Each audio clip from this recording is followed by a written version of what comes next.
modes. Switch modes. So one thing I'm curious about is obviously when you recite the Quran, you recite it in Arabic, right? Mm-hmm. So are you at the point now where you both can recite and understand Arabic, or do you still have to rely on someone else's translation? For Imam? Yeah, just for you personally, or Yeah, we have Imam have to understand Arabic. Yeah. Did you? And I'm assuming growing up in Indonesia, Arabic was Yeah, not your so first language. we have called madrasa. Maybe you heard madrasa school. yeah, So that, you know, very interesting. So many of the Muslim, maybe in the future they become engineer, become doctor, but they have to study like memorizing the Holy Quran. You know, very interesting. This is one of the. If you give me one page of Japanese language and I didn't understand, you know, it's difficult for me to memorize it. Suzuki, Ajinomoto, right? mm-hmm. But now we have more than 60,000 verses in the Holy Quran. Indonesian didn't know even a single word of Arabic and memorize it. Right? I think nobody memorized Bible. There's one of the. Not in America, we're slacking. I know people who have memorized entire books of the Bible. I know one guy, a pastor buddy, who memorized the entire book of Hebrews.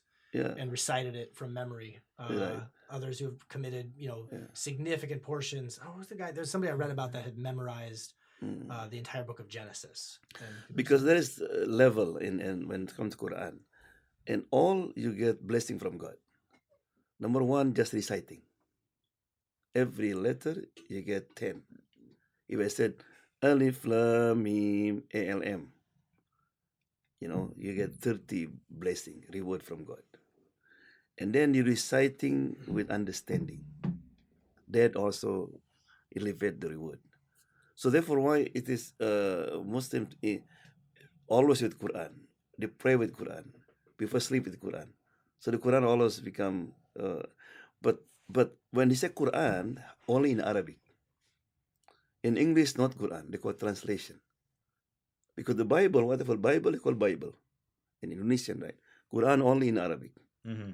Right? And also when you pray, have to be in Arabic.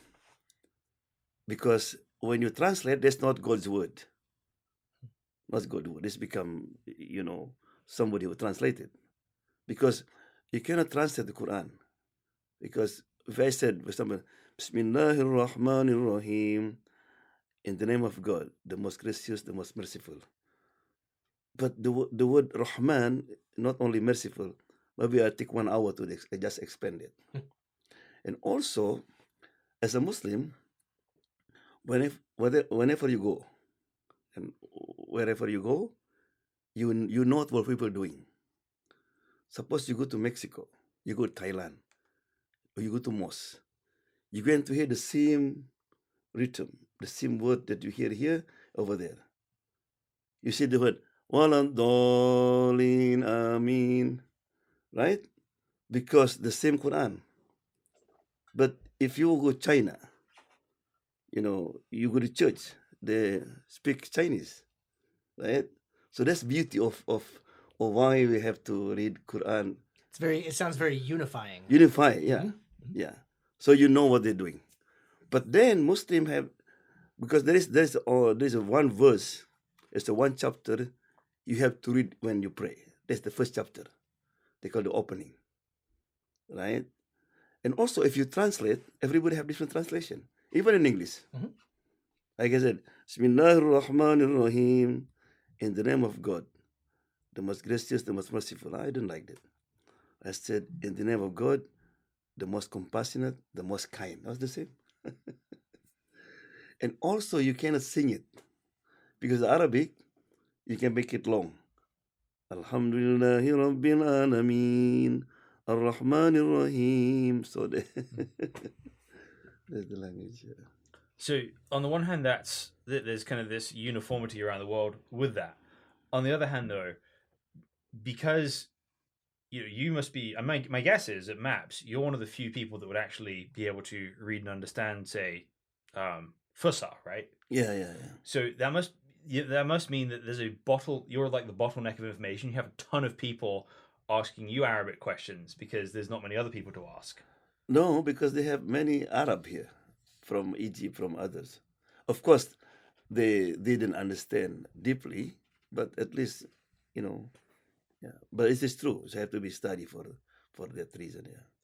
So, so when you're kind of like shepherd, like leading people at MAPS, right?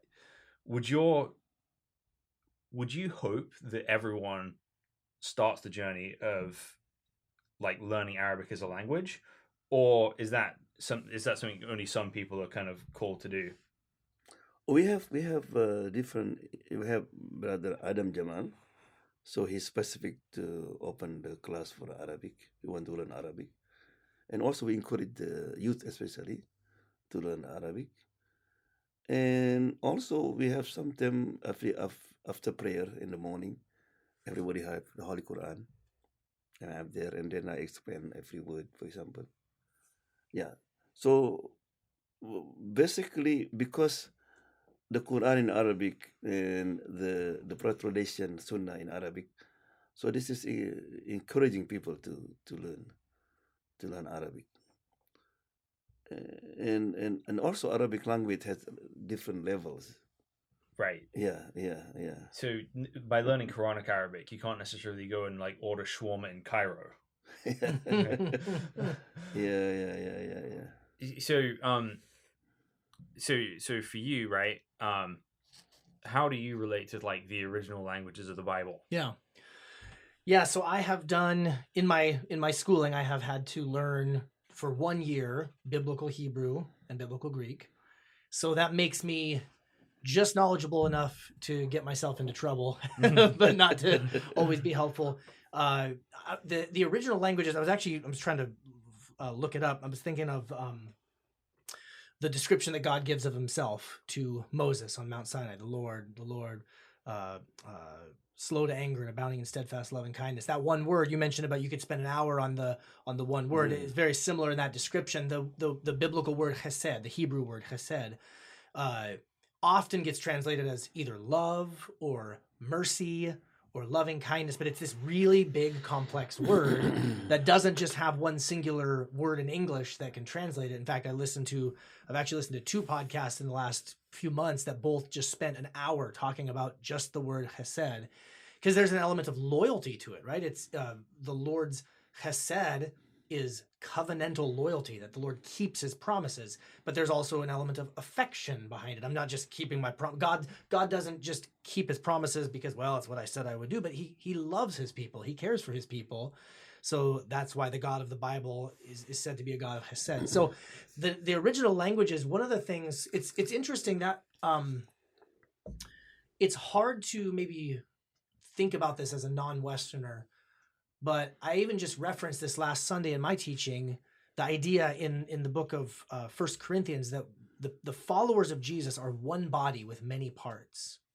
And while there is a unity to our faith, one Lord, one faith, one baptism, one Spirit, I think that the wide translatability of the Bible is reflective of something in the Christian faith, of a celebration of that type of diversity, a celebration that we are all different people, all different language. I mean, it's even the message of the gospel that Jesus came to unite all, to bring a family that's united from all people groups under the sun.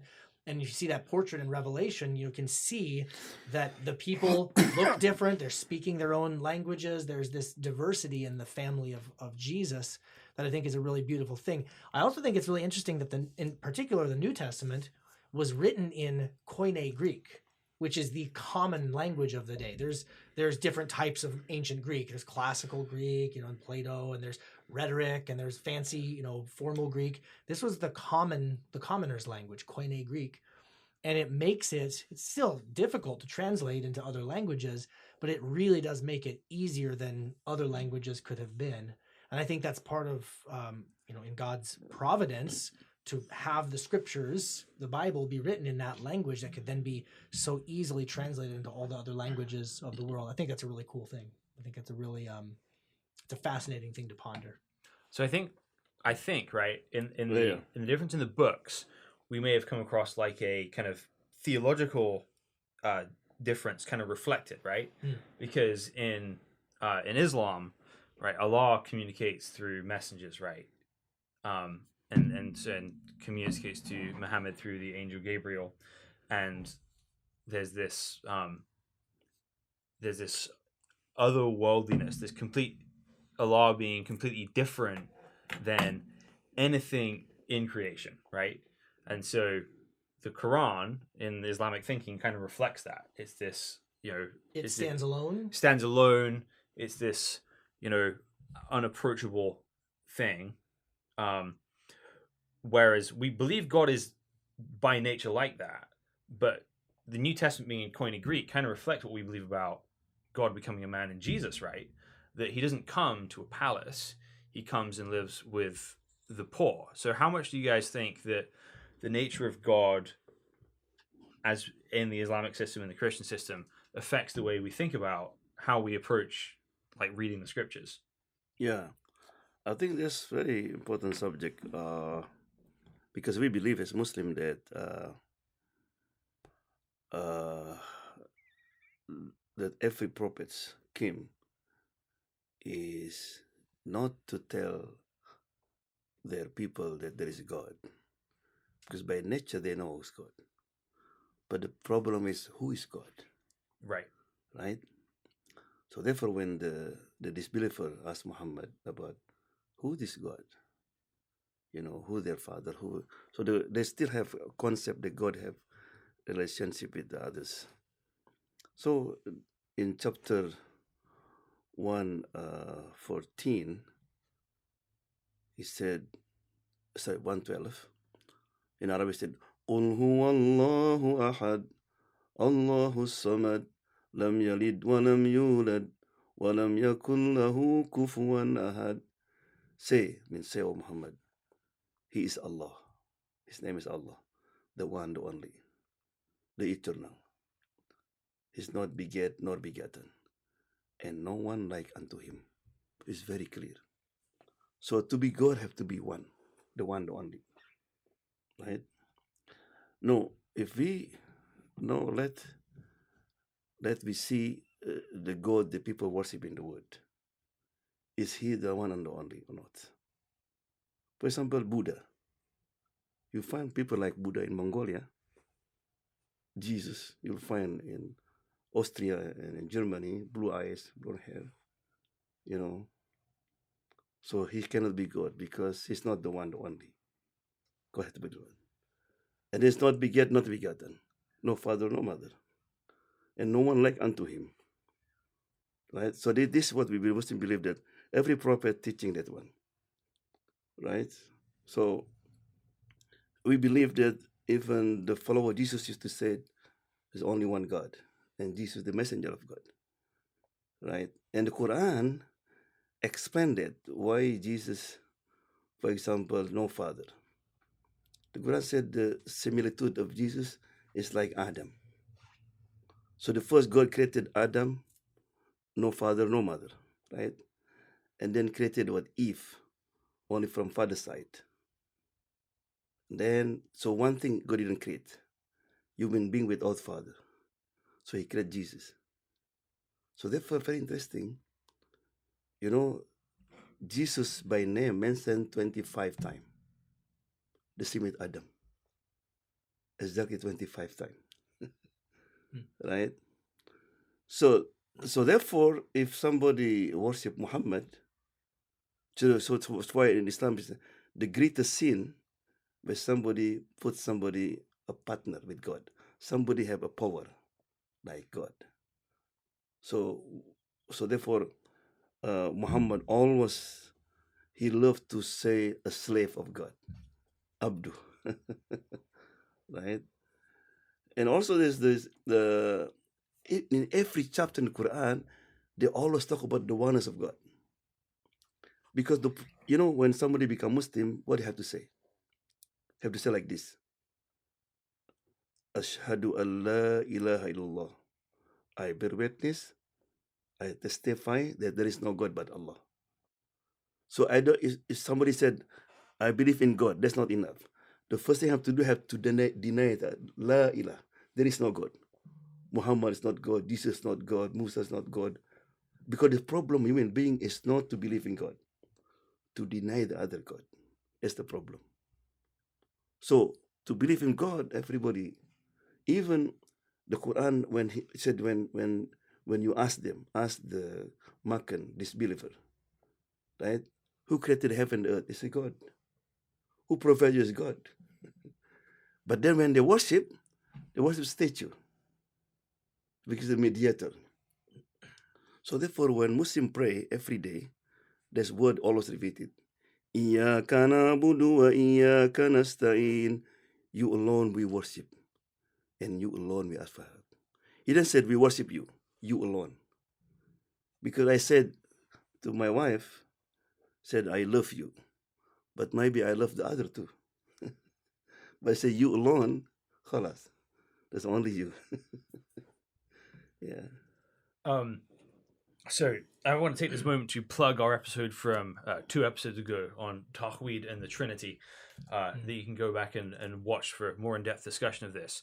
But just curious how you kind of reconcile the idea of, in theory, right, you'd be against polytheism as well, right? Yes. So what do you think to the idea that calling Jesus God is, a violation of what the prophets have said? Sure. The specifically the Old Testament, there is no God but Yahweh alone. And the part of it is related just to the overall storyline of the scriptures as well. So the portrait at the very beginning is God in relationship with humanity in an unbroken way, that God created heavens and the earth, and he is dwelling in this garden, and that mankind was given this job to spread his glory throughout the rest of creation. And the first Adam failed to do that. He and Eve ate of the fruit they were not supposed to. They failed in their God-given duty, and that brought this division, brought this separation between God and mankind. And so all throughout the scriptures, yes, they're worshiping other rival gods. Now we, in Christianity, we do believe in other spiritual beings, whether we call them angels or demons or other spiritual entities. And but the worship is to be for God alone, only for God. And so there's the trajectory of the storyline of the scriptures where God says, I'm committing myself to this one particular people group. I'm going to use them to bring redemption and to get the humanity project back on track where Adam failed. And that's why the Apostle Paul calls Jesus the second Adam, or the ultimate Adam, the last Adam, the one that we've been waiting for, the one who did not fail in his God-given role of bringing God's glory and bringing God's rule and reign to the entire earth. So yes, it is one of the more difficult doctrines in all of Christianity to try to understand. There's a quote, forget who it's attributed to. It says, for Christians, if you deny the doctrine of the Trinity, you will lose your salvation. If you try to explain the doctrine of the Trinity, you will lose your mind. It's because it's so difficult to understand how God, the one God, eternally exists in 3 persons, Father, Son, and Holy Spirit. That there is a multiplicity to God.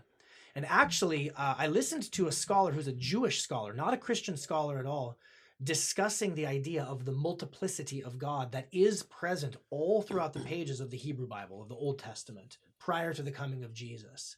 One of the reasons why modern Judaism, similar to Islam, modern Judaism is so emphatic about the point of there's only one God, actually in part is related to Jesus and the way that followers of Jesus came to understand the divine nature. But that actually within Judaism, in the pages of the Old Testament, there is an idea of multiplicity to God. There's Yahweh in the heavens and there's Yahweh on the earth. When Yahweh shows up in physical form to Abraham, he's described as three men standing before Abraham. So there's all these sorts of little breadcrumbs all throughout the pages of the Old Testament that there's a multiplicity to God. There is only one God. There's only one true God. The Christian formulation of that is he exists as Father, Son, and Holy Spirit, all co-equal, all sharing the exact same divine nature. There's not a senior God, junior God. They are not three separate gods. There's only the one. And the second person of the Trinity, the Son, took on human flesh, came, existed as in the person of Jesus of Nazareth, a Galilean man who lived 2,000 years ago. And there are things that are only to be attributed to Yahweh in the Old Testament that are then also attributed to Jesus in the New Testament. There are things like, the I am the first and the last in the book of Revelation says that about Jesus, but in the book of Isaiah it says that only about Yahweh. The prophet, is it Zechariah, says that the Lord will come into his temple. Well, when Jesus enters into Jerusalem on Palm Sunday, which we're going to celebrate in a few months, that verse is attributed to Jesus. It's spoken of him. So there's all of this connecting of the dots, where the multiplicity of God, the different persons of who God is, still only affirming that there is one true God, but that he exists eternally in Father, Son, and Spirit, and Jesus is the Son. And him accepting worship from his disciples, were being praised by, like in the benediction in the letter of Jude, those things, we say, no, he is that one true God in human form. So one thing I've noticed, right, when Muslims and Christians talk to each other, I think the reason we have a difficult time understanding each other sometimes is that we don't understand like the narratives each other present. The bigger story. The bigger story, right? So I was thinking about this with what you're saying about the word chesed in the Bible, right? Mhm.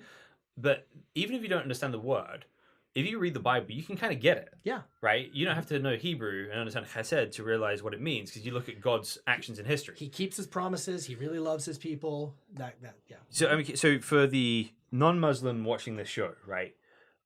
Where would you suggest they start for understanding the life of Muhammad and what the Quran's about?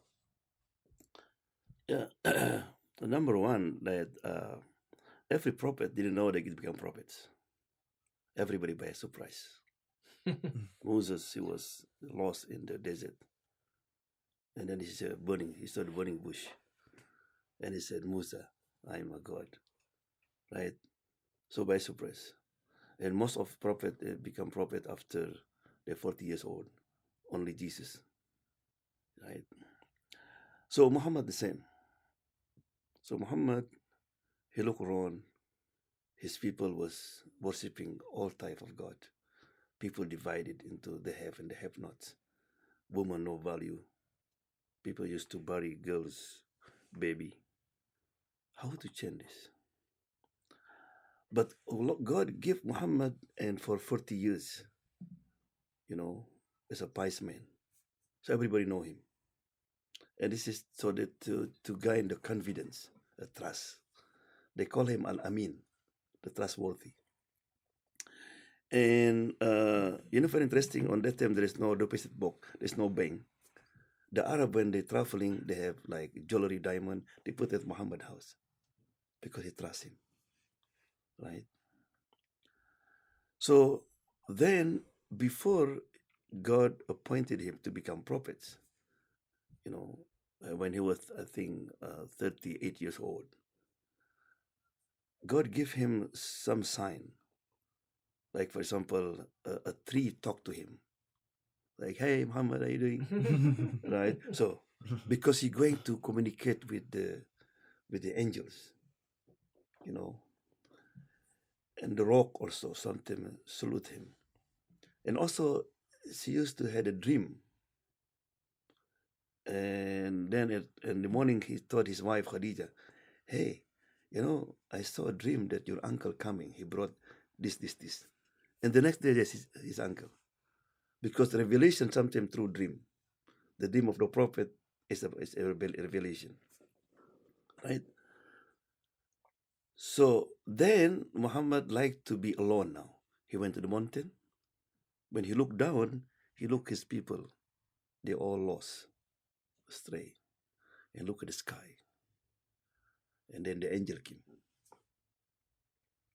And the angel was squeeze him. And he said, read. He said, I cannot read. Muhammad didn't know how to read, right? And most people on that time didn't know how to read. and said, read, not because you learn to read, I will teach you how to read. So in the first revelation said, read. Iqra bismi rabbika alladhi khalaq. Read in the name of your Lord who created you. By verses. But Muhammad didn't know this angel. He was scared. He went down and he saw his wife because he thought maybe devil. But his wife very smart. His wife said, God will not disgrace you, will not put down. And then he mentioned because you are nice to your neighbor, you feed the hunger. So he talked about his good qualities, right? And then he said, when he come again, let me know.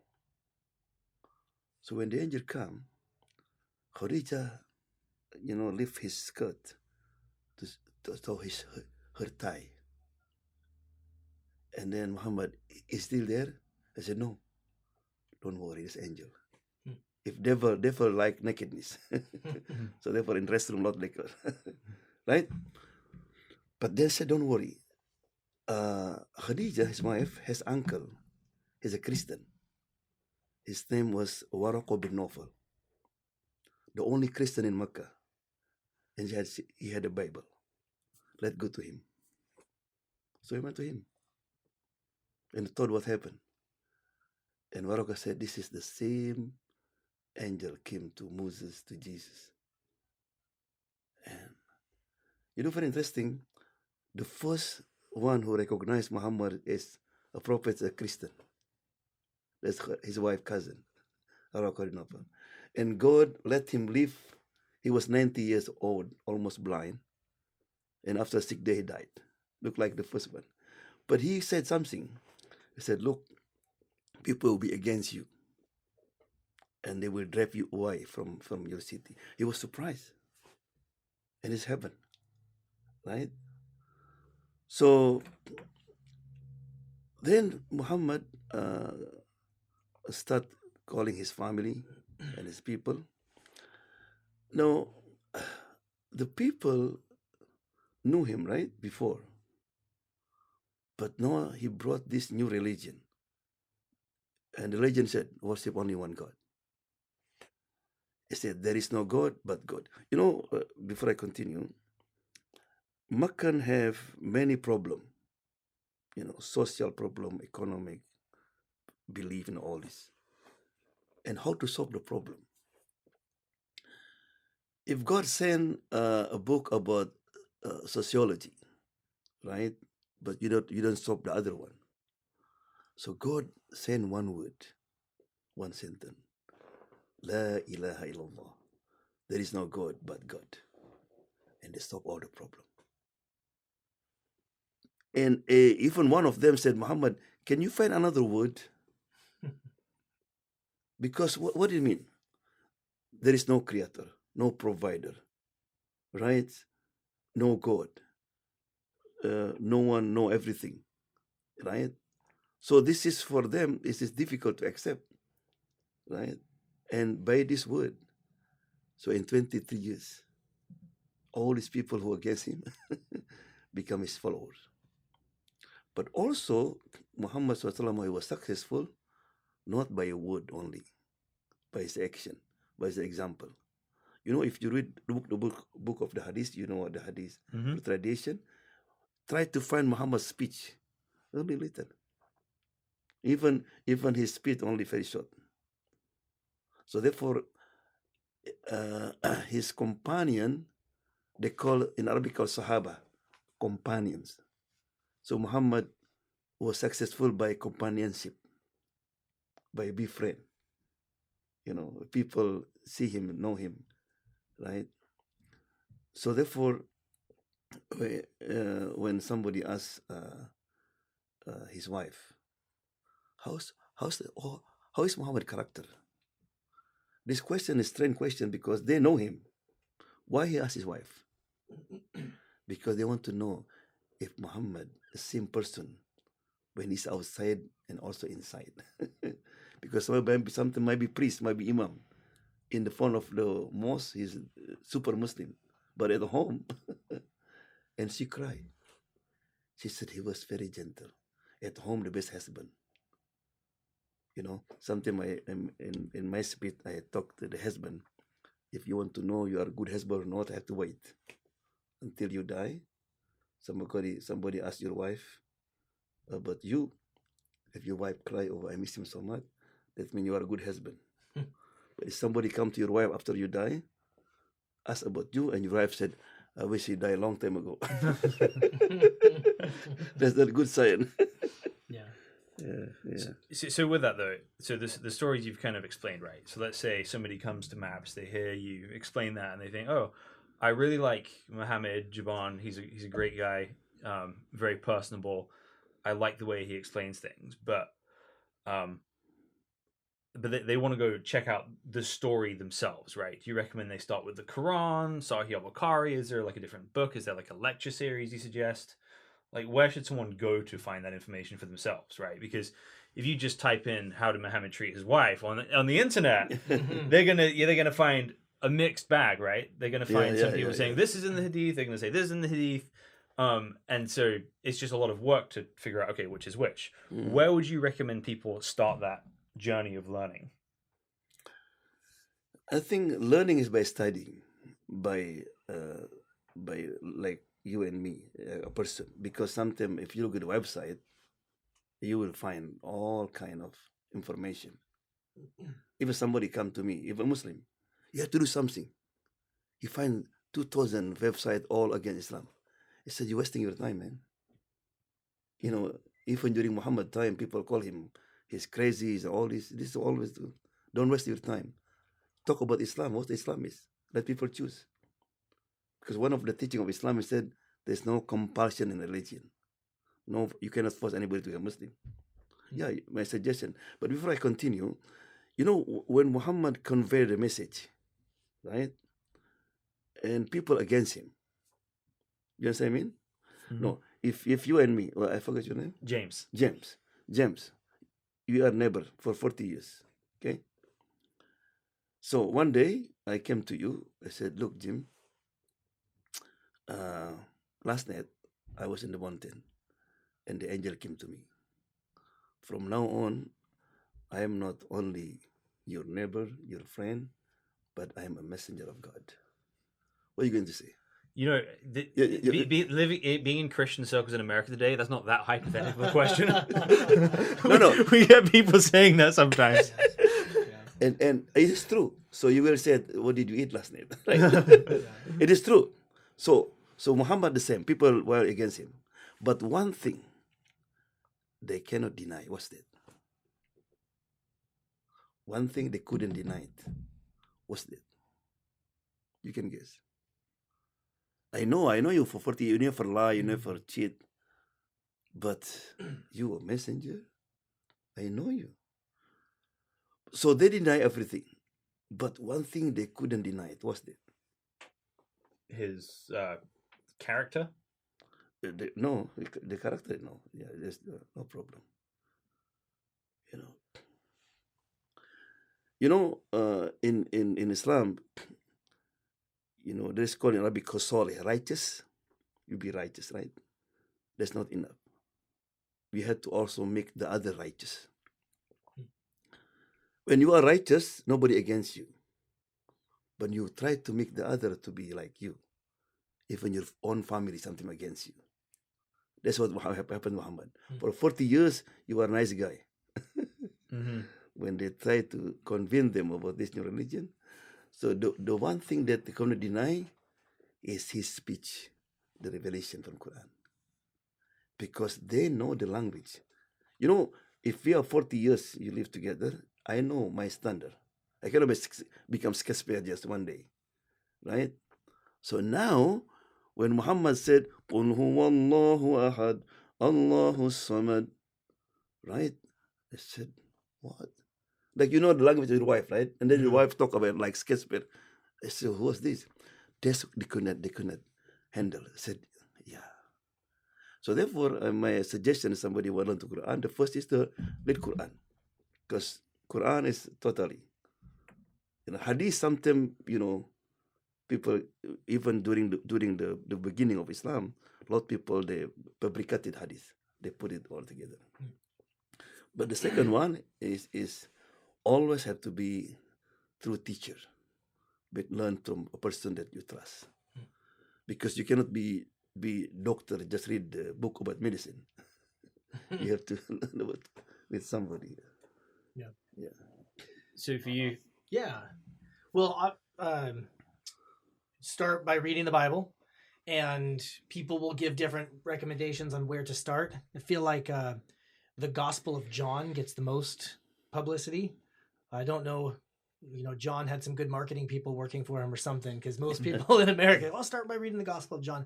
I actually really like, I encourage people to start by reading the Gospel of Mark. It's very fast paced. Mark wrote in a kind of a unique style where it's and immediately Jesus did this and then immediately Jesus did that. It's kind of exciting. So I don't know, it appeals to my personality type. So I like to recommend that somebody start with the book of Mark or the book of John in the Bible to hear about Jesus from his own teaching, his own life, what he said that he came to do. And then from there, you're going to have to go back and start to read all the backstory to understand what led up to this moment and what led up to this point. I agree it's very important to talk this through with someone who's knowledgeable. So a pastor or a lifelong Christian, I think that's a really important way to do it. Somebody who's been following Jesus for their life, who's read the Bible multiple times, who's knowledgeable and experienced in that. And I like that you brought up the point about the storyline or the narrative, because it's the Bible. It's interesting the nature of the Bible itself. There are psalms, there are prayers, there are instructions and laws, but mostly the Bible is a story.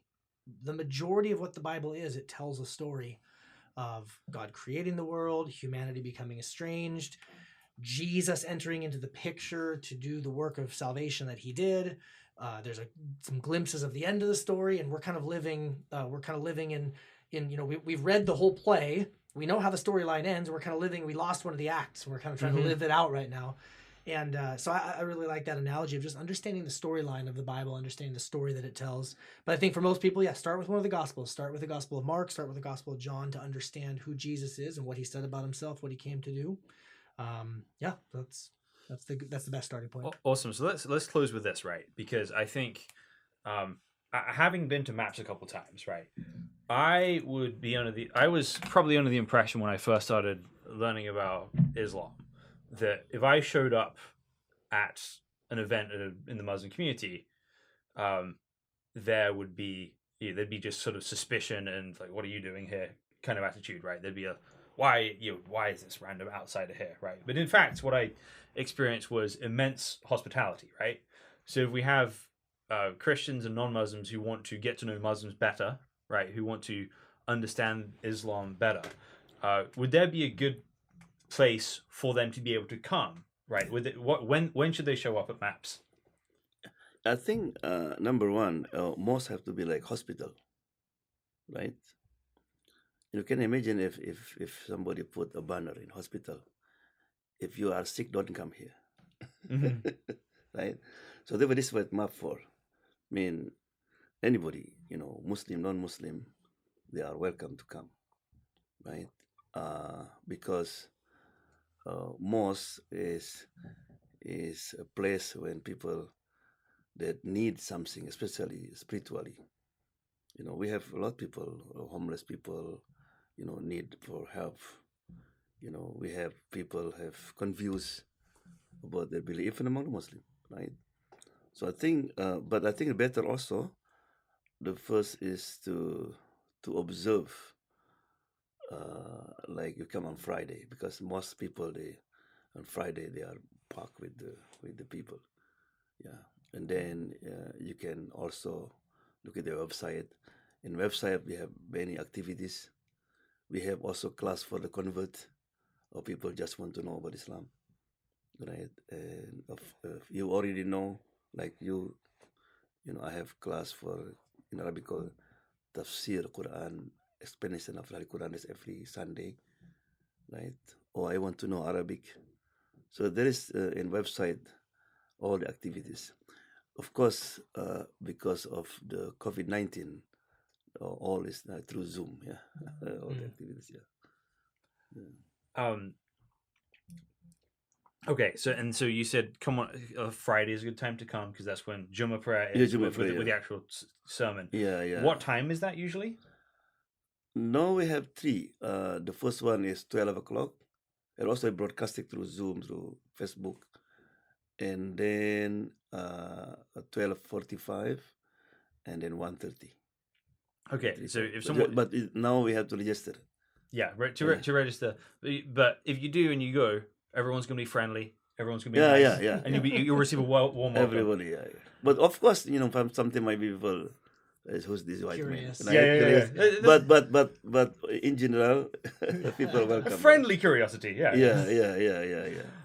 Okay, so When I went to Uganda a few years ago, and we're on a bus and we're kind of driving in the city of Kampala, they're used to seeing white people and Westerners, but when you get out to the villages, all of the little kids, they just stare and they point, they go, Muzungu, Muzungu. That's funny. So if a Muslim wants to visit church, Yeah. right, and I think what they're worried about is two things, right? One is that either that people are going to be like, why are you here, and be hostile. The other is that they're going to be like bombarded by people trying to convert them, Instantly convert. convert them, right? Yep. Extend your invitation to that person. Absolutely, yeah. I can't speak for all churches, but I know for our church, we've really worked hard to cultivate an atmosphere of hospitality.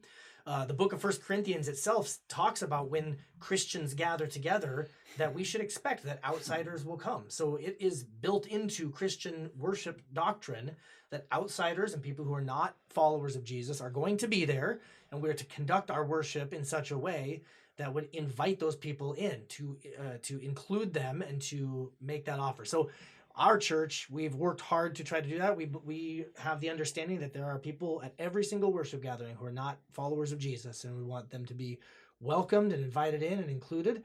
They're going to hear Christian worship and teaching and scripture and all that sort of stuff. But in terms of the interpersonal interactions, my hope and my prayer would be they would receive nothing but, hey, welcome, we're glad you're here. Let me know if there's any questions. Would you want to go get coffee and talk sometime more about, what Jesus taught and how we understand the Bible and things like that. So again, similarly, maybe there would be somebody who has had a bad morning and didn't get a good breakfast or something, and they're going to be grumpy. But the hope would be that everyone would be welcoming to anyone, Muslim, or any other one who's not a follower of Jesus. So right now, Sunday mornings, right? Yep, we're meeting on Sunday mornings. We actually are meeting in person, our county and everything now with being phase 2, but we have, social distancing. We all are having everyone wear face coverings when they come and worship. And so it's a little harder to get to know people with the masks on, I will say. It's tough. So maybe go out in the parking lot and stand a little bit apart and take your mask off and have some conversation afterwards. So but we are meeting. We have 2 worship gatherings at 9 o'clock and 11 o'clock on Sunday morning. And those are all up on YouTube as well for people who are not wanting to come in person yet. Right. So if you're starved for human interaction, you can show up in person, get coffee, apple cider. Yes. If you're still cautious, you can watch online like you can with both. So what we'll do is in the comment section of the video, we'll put links to both organizations so people can find your addresses, find stuff that's going on online, and if they want to continue this conversation, be a part of it, they can do that. Yeah. I appreciate the invitation. I think it's really important for both of us to be able to come and to have this conversation where it doesn't have to have either the hostility or fear or suspicion that so often marks these conversations, or to say, well, we really just believe all the same things. Like, no, there are differences in our beliefs, but we can talk about them in a kind-hearted way. Serious. Thanks for doing this, James. Good job. Thank you, Jim. Thanks for coming in. So once the whole Rona situation clears up, let's do a big old dinner party and have this conversation on a larger scale. Now, like you said, I think we have history of experience. When a Muslim rule in Spain, all the Jews and Christian historian, he said there was a golden age. When Muslim scholars and Jewish scholars, they always have different, but there was discussing in harmony and peace and loving one another. We need to continue that. And also, like MAP, we have also special department of outreach, dealing with the interfaith. We are very active, with have meeting and a dialogue with the church and the others domination. Yeah. Well, great. Well, thank you for being part of this one, and thank you guys for listening to the After Show.